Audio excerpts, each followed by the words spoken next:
Is my favorite part of the month when we come up to do the webinars. I have learned to slow it down a little bit. I'm going to try not to get too excited, but my topic for me tonight is a lot of fun for me. I shared with you all this year in the webinars that we've done that I'm trying to take you deeper, a little deeper into the process where so many of the webinars have dealt with just the workings of the software. I tried to, or wanted to this year, deal with the workings of the embroidery process. We're going to talk about imperfect perfection, but before I get started, and I get to preface it all, many of you I know are excited and have a multitude of questions probably about the new update coming out. We are not tonight going to deal with a lot of questions about the new update. You will be receiving an email shortly within the next couple of days. I think it's scheduled to go out on like the 31st regarding the newest update and the subsequent webinars and information that are coming out with that. We have been working really hard, and I just feel like teaching tonight, folks, so that's what I'm going to go ahead and do, and I'm going to jump right into it. Imperfect perfection. I guess let me start by talking about what it is that I'm talking about. I realized many, many years ago, actually when I got my first computerized system, that perfect stitches run imperfectly. I'll explain as we move through this. I also realized at the same time that imperfect stitches tended to run perfectly. It actually bewildered me. I guess it was kind of like this. When we first took on digitizing on a computer, realized that in its essence and in the beginning of the embroidery creation process, we did designs one stitch at a time. Every stitch literally was drawn, or every other stitch was drawn in place, and literally programmed one stitch at a time. You know what that meant? I mean, that meant like a fill stitch, a 12, 14,000 stitch fill stitch could take hours, hour and a half, 2 hours to do. Now realize I was fast when I was a hand stitcher. About 7,000 to 8,000 stitches per hour I could program one stitch at a time. That's just, believe me, that was pretty fast. But imagine a 20, 30, 40,000 stitch fill. It could take the better part of a day to get a good part of that program done. When we first went to computerized digitizing, where digitizing was plotting the process as opposed to one stitch at a time data, which was called punching. Why was it called punching? A little history. We used to punch holes in what was called a jacquard. That's what ran the initial brains of the machine. We had little metal fingers called platinas, and they would hit the card, and when there was a hole punched in the card, it had no value. When it hit the card, it would push this little metal finger back, and that's what actually propelled the frame in the X, Y, plus or minus directions. It was called punching. We got digitizing software, and basically what digitizing software gave me for the first time of fill stitch was as easy as basically just plotting it, right-clicking, and the darn thing was done. It was a little more than that initially, but from its inception, that was pretty much it. Well, when I first saw this kind of technology, I went, oh my gosh, not only was this revolutionary as a public digitizing house, it was also going to be very profitable. In fact, I'm not embarrassed to say, and I don't want to sound arrogant, but the first time I made a fill stitch automatically in this manner, for gosh sakes, it tripled my income the first month that we had digitizing. It was phenomenal. It was so fast. So fill stitches became very fast. At the same time, they told me that satin stitching now was pretty much just as easy. Let's say a letter I had to click the top left, I had to click the top right, had to click the bottom left, had to click the bottom right. I could right-click, and I could generate that satin stitch. Well, oh my gosh, this is going to speed up the process an amazing amount, which it did. But I had an issue with it.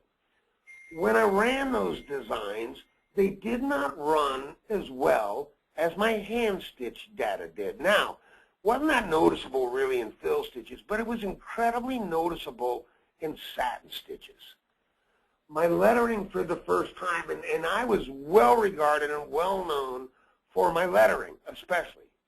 Floriani lettering was always good. never say you're the best, but it was good. It was right up there with the best of them, without a doubt. I prided myself on that. Well, now when I did my lettering, my L's, my I's wiggled.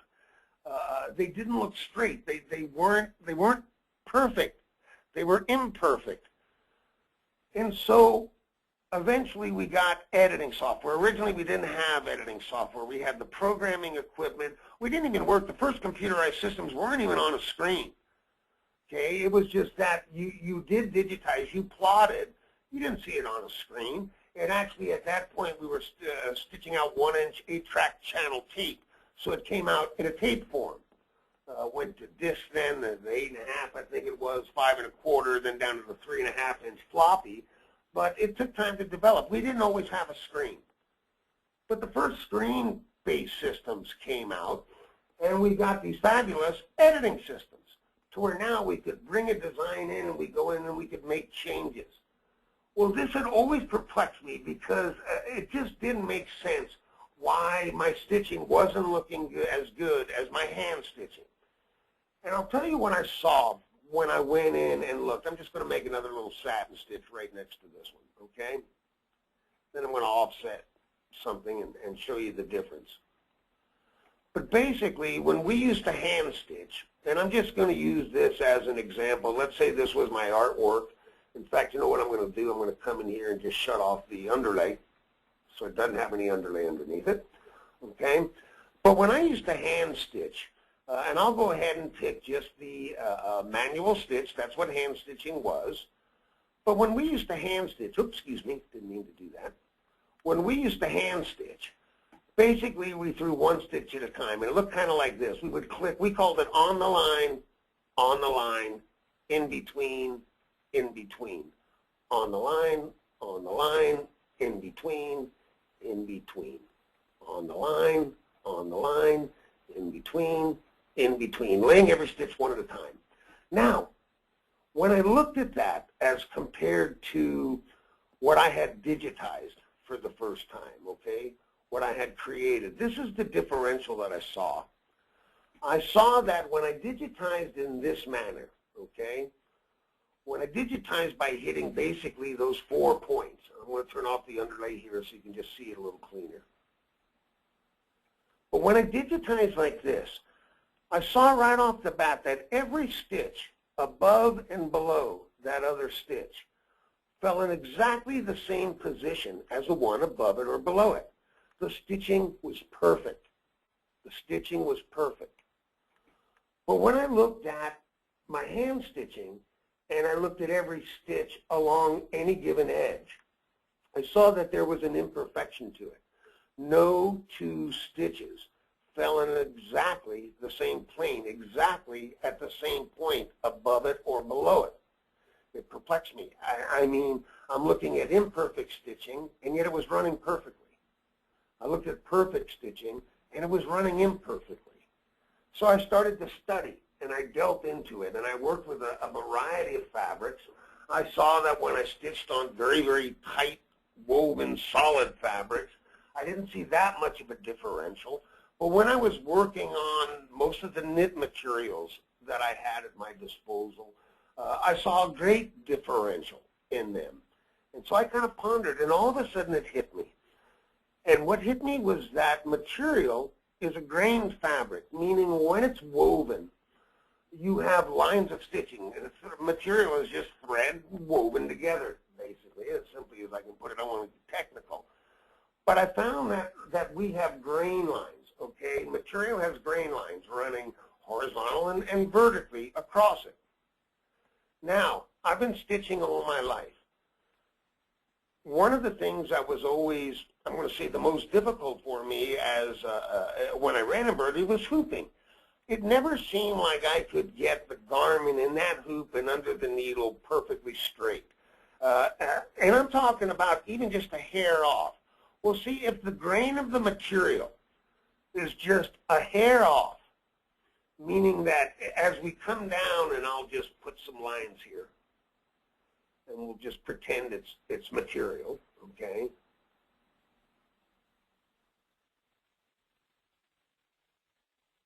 Okay? If this material, this line, I should have left it like it was. Okay? As this material was coming down in a perfectly straight line, if the materials were tipped slightly, what I was actually ending up with is my material was slightly angled under the hoop. And again, material is a grain. It has a grain to it. Well, if my grain on that material is slightly tipped, as these stitches coming across and back as I'm doing like satin stitching, what was happening with perfect stitching was that it would penetrate different grain lines of the material. Look, I'm sure you have all seen like an L wiggle or an I wiggle, okay? With bigger lettering, you'll actually see what I call stair stepping. You're coming down along the edge of the letter, and it looks literally like it takes a little step out.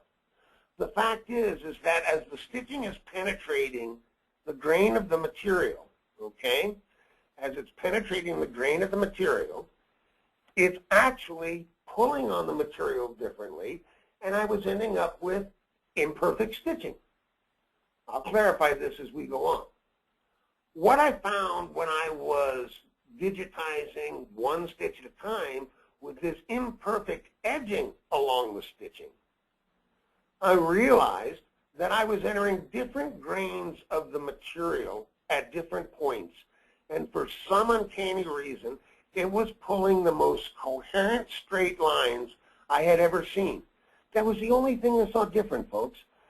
And it hit me right then, right at that point, imperfect stitches. I've always said embroidery is an art form of distortion, hence pull and push. We covered in the last webinar, I believe. It's an art form of distortion. Well, it literally gets right down to that individual stitch. The best lettering, the best satin stitching that I've ever seen was done by hand. Okay, I didn't want to do it by hand anymore. I wanted to use this new computer. I wanted that speed factor. So what it involved, or it evolved to initially with me, was something that I simply called short increment digitizing. And what I'm going to do right now is I'm just going to make a little piece of artwork here. Actually, I need it to be a little bigger. Okay. Short increment digitizing. I still digitize pretty quickly, okay? But what I did, because I was trying to actually come as close to a hand stitch technique while using a digitizing. Now again, to digitize a satin stitch, they told me all I had to do was to hit this point, this point, this point, and this point. But again, that was the issue, perfect stitching. So I came up with this idea, and I said, what if I digitize quickly, okay? But what I'll do is I'll simply, let me select that, let's get that underlay out of there.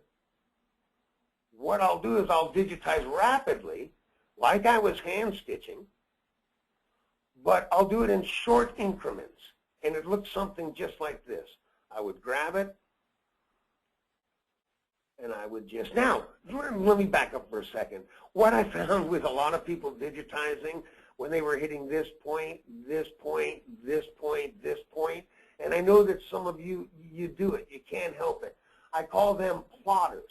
I had some students who literally would make sure they were right on that point. They weren't going anywhere. They got right on that point. They'd take time to do it. They were making sure that it was done perfectly, okay? What short digitizing did, it gave me the ability, I just came in and I plotted. But by doing it rapidly,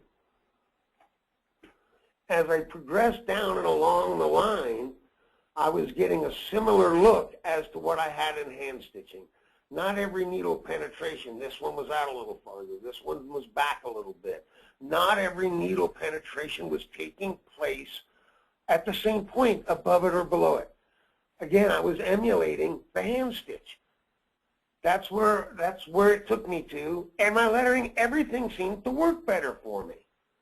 Well, then a wonderful feature was developed, and this is, everything I've said so far is really leading up to this. Now, You may not believe me, but try it, folks. I'm just going to ask you to try this sometime. In fact, the gentleman who, and I've talked about how I developed my measurement theory by sitting behind a student who became such a good digitizer, and he was using such poor artwork, and it was when I realized it was measurable. When I taught him this technique of imperfect stitching, he fought it. It made no sense to him. It didn't make sense. Graphically, it made no sense. And for years, at least 2 or 3 years, Mr. Chuck Wiles, he wouldn't even attempt this. And then he brought me some designs, and I said to him one day, I said, you finally tried it, didn't you? Because you know what? His lettering, everything looked better. And he said, Walt, it makes no sense to me, but it works. I'm going to bring up a piece of his artwork right now, or a piece of his work. Every satin stitch that this gentleman digitizes, he does like this. I'll zoom in. You ever ran my Floriani logo, okay? It runs beautifully. It absolutely runs beautifully. But as you come down along the edge of this eye, do you see what's taking place? There are no 2 needle penetrations in the same point. Now, as you come around a curve, it's not as, it doesn't show. Because as you're coming around the curve like in the R, you're entering different grains of the material. Those will always look good. It's straight line edging. It's I's, it's A's, it's L's. Anything that has a straight line, well, look at the edge of this A. This is done by a master digitizer. In fact, every master digitizer's work that you'd look at, still today, because many of the masters in this world will still program their lettering, their narrow satin stitching and such, 1 stitch at a time, even their big lettering. Why? They might not have realized it at the time, but they were digitizing imperfectly. When Chuck finally attempted this and saw the differential, he will not make a satin anymore. He does not to this day. That is perfect anymore. Every stitch along the edge of that line, okay, is done imperfectly. Now, we're not talking a lot. Please realize we're talking like from here to about there, and that would measure at about 1/10 of a millimeter. So the offset, how much you're varying, is not that much, 1 to 2/10 of a millimeter, but it's everything in embroidery. You see, collectively what it's doing is it's weaving into a woven fabric. Now, that's my interpretation of what's taking place, but it shows. And it shows so definitely, so try it, but I'm going to give you a little trick. Because you don't need to do short increment digitizing. You can digitize perfectly all you want. But I will tell you that anytime I create a satin stitch, and I input it, and I can input it as perfectly as I want. If you're using the magic wand, auto digitizing, it's going to do it perfectly. Every stitch falls above and below. Just do this. Select the letter. Once you have it selected, go into your, into your column. Your tab is right up here. It's the tab that says column. And we have, and what was developed at that point was this wonderful feature called jagged edge. In some software, it's called random edge satin stitching. Go into that, tell it on both sides of that satin stitch, I want you to offset. I'm going to do 2/10 so that you can really see it, but 2/10 of a millimeter, okay? And click apply. No 2 stitches fall in the exact position above and below it. That's hand stitching, folks. That's hand stitching. Literally, this is one of the highest levels of digitizing. I never take new students to this area initially. It's too much. But you've all been with me, many of you, for years now. I'm not sure I've ever talked about this. I might have in the past. But I'm not sure, not this distinctly, and hopefully this clear. Give it a try. Do a series of letter I's, do them perfectly, and then do this next to it and run it on a piece of knit material stabilized correctly, and I think you'll see an amazing difference. You'll get no more stair-stepping. You'll get no more lettering wiggling. You can see it. We've all seen, again, our I's and our L's wiggle in the process. There's no need for it, okay? Offset the edging of your stitching, and you're never going to have a challenge. Look, What you're also looking at here, and I know I've talked about this before, is this is also the trick for stitching on leather and naugahides, leather style material. Why? Because perfect stitching like this, okay, you know what else that causes? That causes a cut line. In fact, I normally tell people the first time, many people's first experience with stitching on leather is that you end up with your first leather medallion. Part of the embroidery design will actually pop right out of the leather. See, leather isn't a woven fabric. Leather is a hide. Stitches, the needle penetrations, and the perfectness of the stitches actually will cut your leather. It'll cut it. When you offset the stitching along that, it prevents it from happening. It actually prevents it from happening. I probably shouldn't even say this, but I'm going to. The same thing actually holds true with the process of applique-stitch. When you do an applique-stitch, you know that if you work with applique-stitch, that to the interior side of the applique, we put a running stitch line. The reason that is because what cuts the applique-stitch is the stitching. The stitching being fairly dense and so precisely programmed, one right on top of the other, that's what cuts your fabric. That's why you can pull applique-stitch off like a piece of tearaway. The reason we put that internal stitch, I'll go ahead and just bring up an applique-stitch design. We'll just bring up an applique shape. I don't care what it is. I don't think I've ever used this one. Okay, it's already selected. You can just right-click and say convert to an applique-stitch. There again is that wonderful line internally, but if you come and you look to the outside edge, perfect stitching. That's what cuts it to the outside.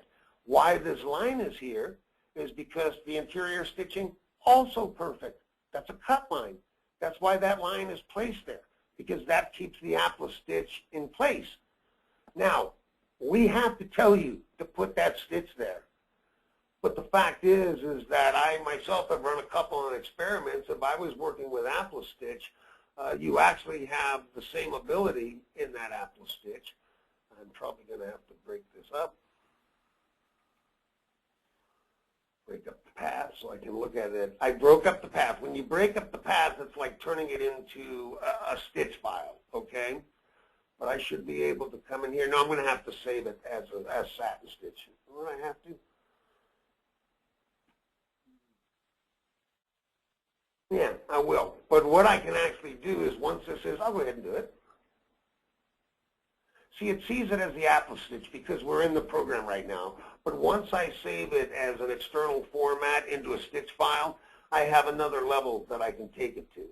So let's save it there. Let me put it on my little G drive here, and we'll just call this applique-stitch or applique-test. Because let me show you, this is kind of cool. You know what, folks? My dad always said you got to make a little time to take a little time to play. The fact is, applique-stitch is an amazing process, but sometimes I don't necessarily want that little line. So you know what I can do now? I can come in here and I'm looking for applique-stitch test. Where'd you go? Here we go. Once I bring it in, okay, I can now zoom into here. I can select this part of it. Just select that outline. I can go in now into my column, and I said I want a jagged type. I've got to think first. I believe the first is my inside. I might have to change sides, and I'm going to offset it 0.2 of a millimeter and apply it. I might be wrong. Nope, that was the outside. I'm sorry. So I got to go second side. Second side is the interior. Now, I did that. I would probably offset it just 0.1, but even at 0.2. Look, it looks big here on the screen. For God's sake, I'm zoomed in 7,178 times, all right? When you're looking at that on a one-to-one basis, 0.2 of a millimeter, it's nothing. But you see what takes place is every needle penetration is now in a different area on the applique-stitch. The fact is that you'll never cut it to the internal side of it. You can't, okay? You form no cut line. You randomly stitch to the inside. Now, again, I probably shouldn't have even said that, but literally, in a play mode, and as an embroiderer who might want to use it and who maybe the person who's purchasing from me doesn't want that line in there, try it. Just try it. I think you'll see that I'm correct. I will tell you right now, we have to put that line there. Everybody put that line there. But as an embroiderer who likes to play with his software and with the process, this would certainly be an attempt that I would do. I have, at this point, some neat tricks about imperfect stitching. I want to talk about perfect points, perfect dots, about a little technique, and I think this is the one that DJ might not even know, how I do a process that I call stretched cornering. I think you'll all enjoy. I want to also show you a little trick that's called double stitched edges. So I'm going to take you through that, but I'm going to take 5 minutes, and Miss Kathy, I want to ask you, do we have any questions regarding anything that I've talked about so far? Miss Kathy, are you there? Can everyone hear me? DJ, can I be heard? I am in an office by myself. I am assuming you are all listening to me, but I am. Walter. You can hear me? Yeah. Okay. I don't know where Miss Kathy might have gone. We'll come back. If you see her come back on or whatever, would you let her know that I will take some questions if there are some that come in. I'm going to go ahead and show them a perfect point, okay? We'll start right there. Look, points in embroidery. Hey, Miss Kathy, I see you. So I just shut you off right there. Do we have any questions, Miss Kathy? Can you hear me?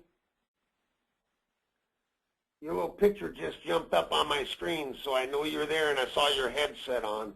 I turned off the picture, but I want to know if we had any questions initially. Can you hear me? I'm going to go ahead and continue on.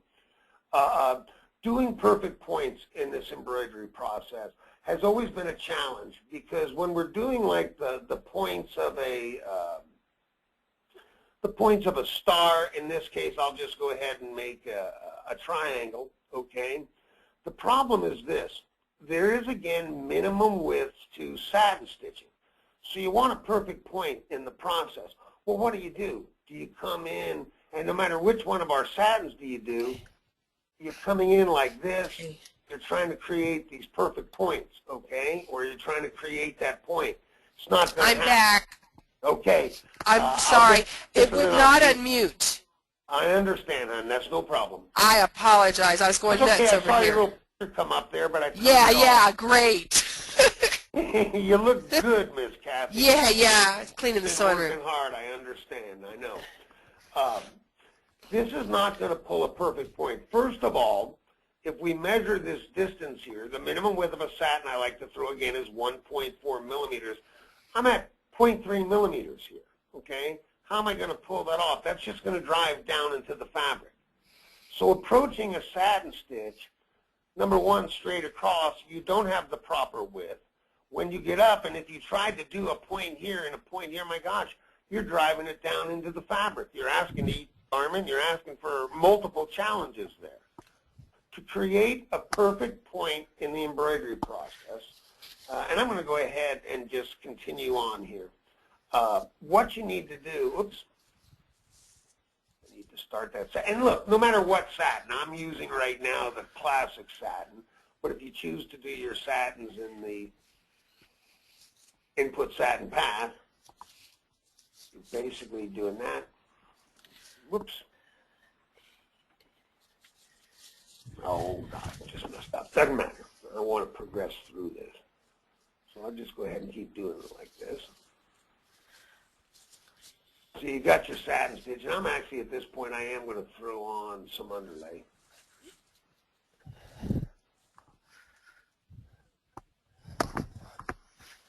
Okay. Do a perfect point in the embroidery process, because you'll see the underlay comes up and it just comes right back down and starts doing the satin. Okay? It does for me start with an underlay, and I'm going to show you a couple of the stitches. You can have your auto underlay on. I just want to kind of clear it out so you'll see what it is that I'm talking about. Let's get those out of there. But basically what I'll do is I normally use a manual or a run stitch. I come up. Now, if I'm using auto underlay, okay, basically what you can do at this point is mark your stitch in so you see the needle penetration point. Go into stitch edit, okay? Grab the point that you want to stitch edit. It'll highlight when you get there, and I'm going to say insert after it, okay? Now I'm hand stitching. To create a perfect point in the embroidery process, come up, step up and a little out of the point, not too far, but a little out of the point. Come down with a fairly elongated running stitch. Now, I like to, zooming can be confusing here because this is a little bit of hand stitching, so you've got to get the spacing distance. That's why I like to, in fact, you know what I should have done with this? I'm going to get out of that. I'm going to change color so that you see these in another color. So again, I'm at that stitch, I'm going to right click and insert after it, put my stitch there, I'm going to step up, but then I'm going to come down at an angle to the edge. But then watch what I'm going to do. I'm going to come up at another angle. Then I'm going to come down. Now I'm looking at the gapping distance here because I want to somewhat emulate that. I'm going to end that segment right there. I'm so sorry. I wanted that to be, I got to get out of stitch edit. I wanted that to be another color, so I'm just going to change the color right there, okay? So we've got that other color. I then go right back into satin stitching, in this case the classic, and from that point I'm going to keep my stitches somewhat angled, and then I'm going to start making a passive turn back into that straight across. So now I can be going, I'll take another point to do it.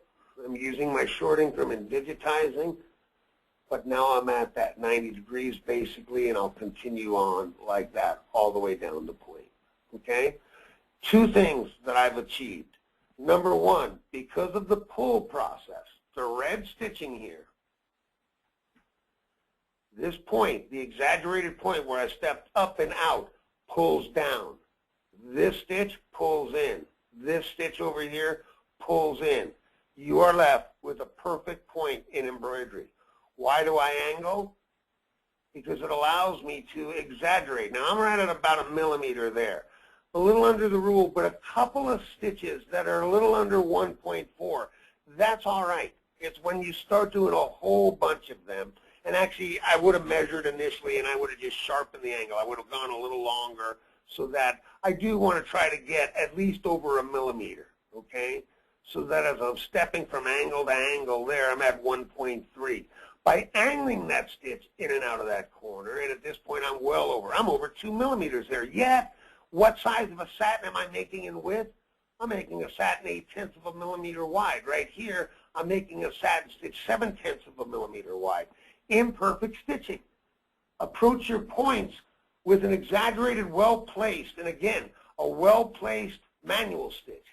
Come down with a manual, come back up, and at that point you ought to be able to begin your satin sequence, and however you choose to do it, with the input satin path or with the classic satin, and then I'll make my passive turn back into that 90-degree angle, okay? That is a very advanced little technique. Stitch width equates to stitch length. Width equates to length. Whether that's satin stitching, again, I end up with a final at 6/7 of a millimeter wide. They're 5/10 of a millimeter wide, but I'm using stitch lengths of 1.4 millimeters in order to achieve a satin stitch narrower. So for every rule, there's an exception to the rule.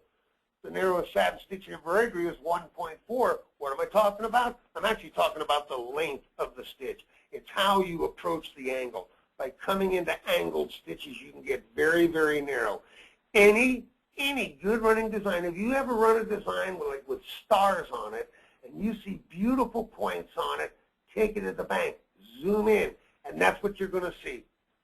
That's an old master digitizer trick. Angle your stitches, 2-3 well placed. That's why stitching for me, okay, is toggling many times from a running or a manual right into my satin, because a few well-placed manual or running stitches are worth their weight in gold in this embroidery process.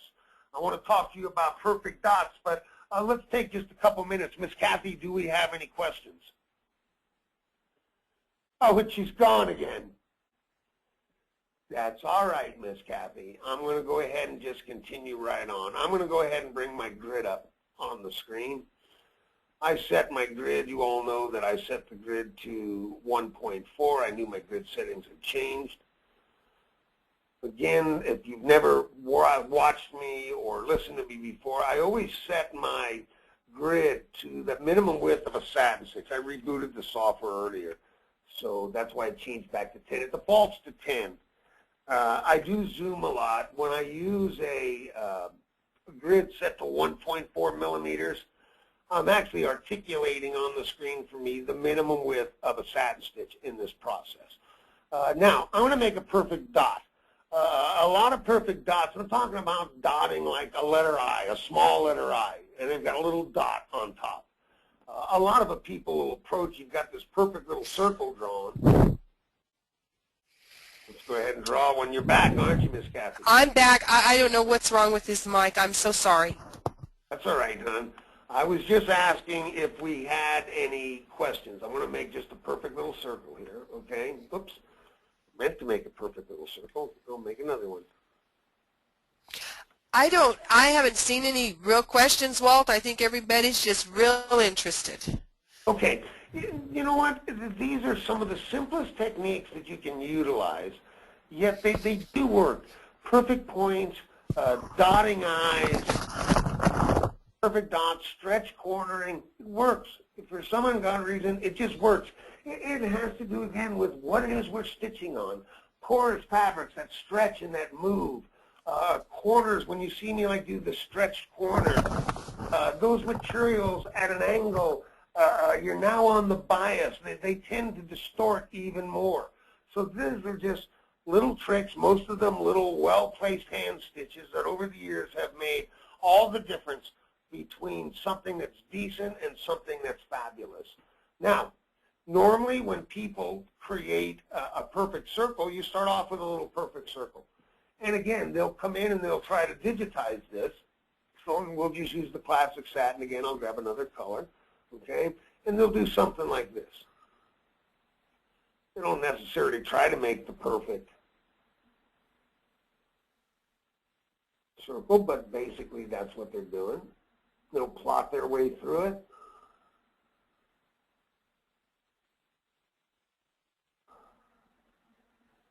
Hence, we digitize a perfect little circle. But you know what you get if you digitize a perfect circle in embroidery? You get an egg. It would actually run like this. Why? Because the top here pushes up, pushes down, left to right, it gets narrower. So the effect is that it pulls in, it grows in height, and it grows in height. You want to make a perfect circle in the embroidery process, you know how you do it, folks? You do it like this.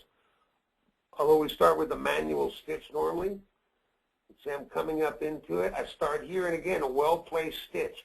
I just hit one stitch right there in the center of the circle. I'll end that segment there, and I'll go right into my satin stitching, because then I'm going to come right over here. I'm going to come right over here. I'm going to come right over here. I'm going to come right over here. Now, my stitches here are going up and down because that's the way I made the artwork. That has no real bearing. You do it left to right also. If you want to make a perfect circle in the embroidery process, you stitch an egg. Why? Because embroidery is not only an art form of distortion, it's totally controlled, absolutely and totally controlled by push and pull, okay? So once again here, I'm going to push out, I'm going to push out, I'm going to pull down, I'm going to pull down. You know what you're going to run? You'd run a perfect little circle, but now that's for bigger circles, and that's how I approach it. No matter what direction I'm taking the stitches, if I want a perfect circle to be perfectly round, I stitch an egg, okay? But now, when I'm doing 3-4 millimeter tall lettering, very, very small lettering, and I want to create a perfect dot on top of it, look, here's a little trick I want you to try. Let's get rid of the stitches that I have in there. perfect dots in the embroidery process, small dotting for all your small lettering. You know what? A dot, it's a small little dot in embroidery. You could be dotting a letter I, you could be doing an eyeball, okay? There's lots of applications for this, but to make a perfect dot in the embroidery process, grab your manual stitch. I normally will always drop a stitch right in the center of the opening, but you know what you do then? Simply digitize a 5-pointed star. So I come up here, come down here, do it twice. You don't even have to be on the same point, not at all. You do it twice, and then your last move is right back to the center, drop a stitch there. You know what you've done when you've done that? Again, push and pull. This point pulls down, these points pull in, pull in, pull in, pull in, and now you are left with the most perfect little dotted letter I, with the most perfect little eyeballs that you've ever seen in this process. It's for minute applications, small applications, but it works, okay? Now, many times when I'm doing an American flag, I go a little larger because if I want to really create stars to look at stars, you see when you're doing something and realize this is just 1.5 millimeters or so in width, a little more than that, I exaggerated a little bit. But even at this, 2 millimeters or so wide, okay, just by making it look, by shaping it like a star, and what you do is take a little sample. You have stars on a flag. Make one, do it twice, okay? And then what you do is run it to get yourself an example, because once you start getting beyond the limit where this pulls that perfect circle, you know what you end up with is the most beautiful little stars in the embroidery process. So as you go a little larger, you can now create stars. Look at those of you who have my stock embroidery designs, and I'm sorry, I do not have my stock designs in this software for my 1800 designs that I know many of you own. I have in my patriotic pack a beautiful little flag design. Go into that design and look at the stars in that design, and you're going to see actual stars stitched where those stars are. In that case, want to make a star, stitch a star, for God's sake. Stitch a star. Just exaggerate the edges, the point a little more, and you'll create these beautiful, beautiful little stars. In fact, you know what this stitch really is? This was the first lock stitch that I was ever taught. Center placement, 2 crosses or 2 stars right on top of each other, dropping the last stitch there. That was the first lock stitch that my father ever taught me. My lock stitches evolved after that to be a 3-point. I would hit on the point, drop 1 stitch to the outside, 1 stitch to the inside, 1 stitch back on the lock stitch point. I found that was sufficient for all of my embroidery to hold. But the original lock stitching embroidery was a 5-pointed star. Absolutely a 5-pointed star. What I want to talk about now is stretch cornering. I'll ask the question. There probably are none, but Miss Kathy, if we have questions, you can answer. No, Mr. Walt, we have not seen any questions. I hope they're enthralled. I am liking this. Okay. First of all, again, you all know I talk about this all the time. Keyboard lettering. Okay, the problem with keyboard lettering for me, no matter what software it is that many times, in my opinion, it was digitized by a graphic artist, because we all know we don't corner this way in this process, okay? So I'm going to come in, let me go ahead and select it and break up the text. Because again, editing, again, I know most of you have heard this. If some of you out there for the first time, you can't edit text, okay? So when you come into select and then we go into our shape mode where we want to edit, we can't edit text, okay? For some reason in the writing of text designs, you can't edit it. It's all right, because what you do is select it, right-click, break up the text. The minute that you break up the text, you're telling it it's a stitch file. Why would you want to do that? Because now you can select it. You can come into shape, and you now get angle lines. Because the proper way to corner, I cover this all the time, but I'll just show you if you're just seeing me for maybe the first or second time. You angle into the corner and you angle out of the corner. See, what I don't like about this is that it utilizes the short stitch. You never get a pretty corner.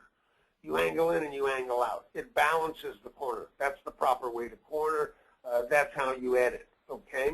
But what I want to show you right now is what I call a stretched corner. Because when I started making a little bigger lettering, even once we get over 1/4 inch into that 1/4 to 1/2 inch size, and then certainly larger, I'd come around corners, and I found that the outside of the corner would tend to round, okay? It would tend to round. So I started and played with it a little bit.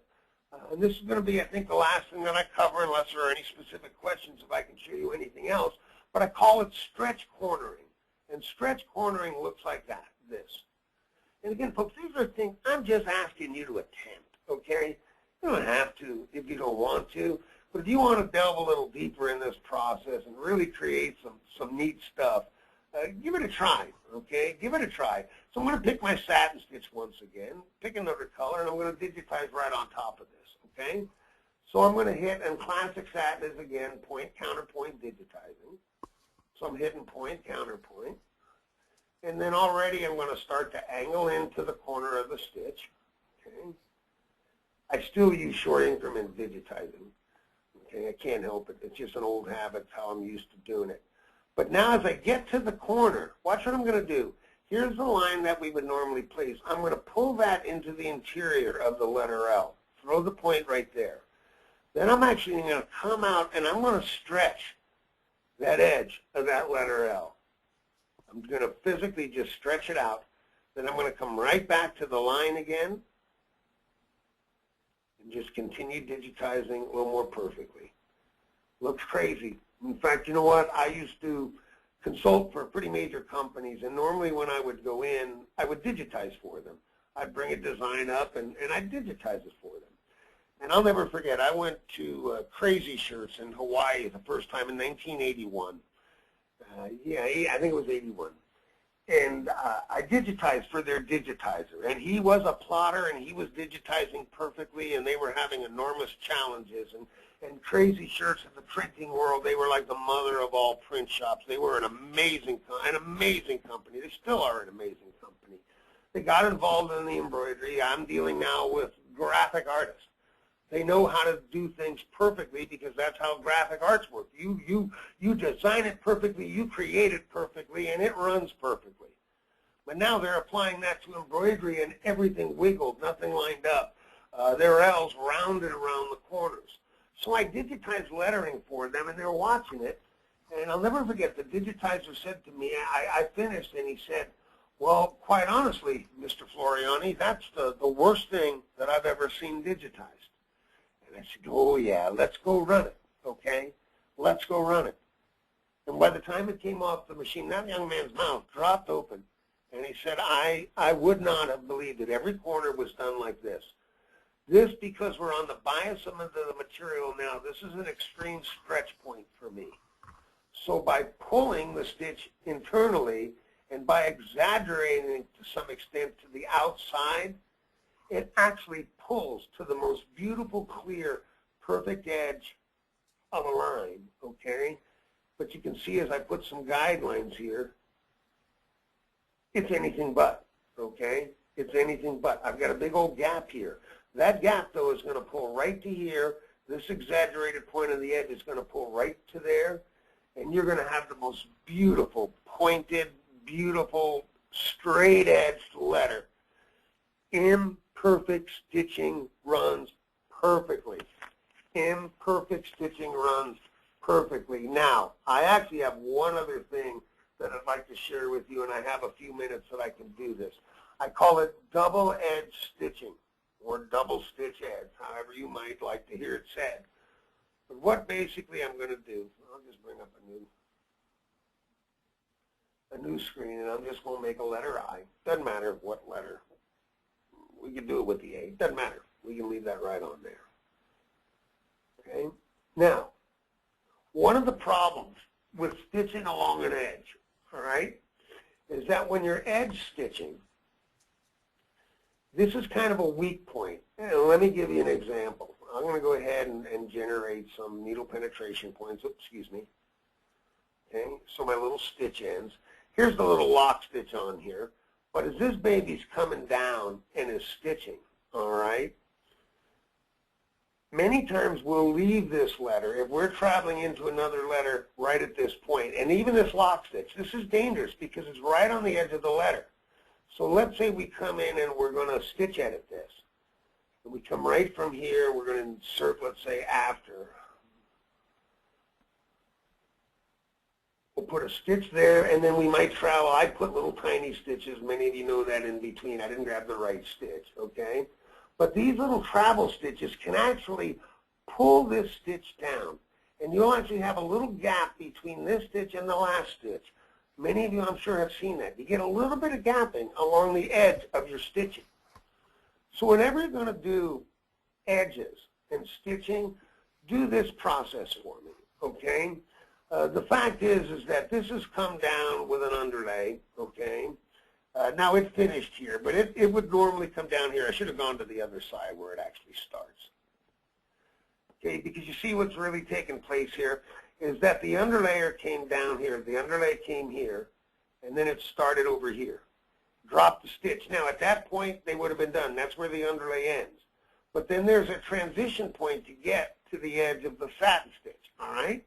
What I do, and as a manual digitizer for many years, this is how I would have approached it. I literally would come in, I literally would come in, and I would be coming down with my underlay, boom, boom, boom. But then I would drop my last underlay here, okay? Then I would initiate my satin stitching. So then I would grab, that would be my underlay there, okay? Then I would grab, once I'm at this point, I'd come over and lay one more stitch over here. So what I've basically done is I've thrown my first stitch, all right? I've thrown my first stitch across that. Sorry, I should have been in 3D the whole time. Now once I've ended that segment there, I can go into my satin stitching, but rather than drop that first satin stitch in the classic satin there, I'm going to come across to the other side. Because I can go there now, and I can come back, and then I can start to work my way up through the design. You don't know what it just did. Basically what it did, I just double stitched the end. I came down with my underlay, I stepped here and across. That's one stitch. But then I started my satin by crossing over, hitting my first point here and my first point there. I double stitched the ends. You will never have a weak end. Your edging will all look bolder. It'll never pull down. You'll never get any type of gapping, ever, ever. One more thing. I got 4 minutes, and I got to tell you this too. I'm going to generate a letter T here, just a cap letter T, okay?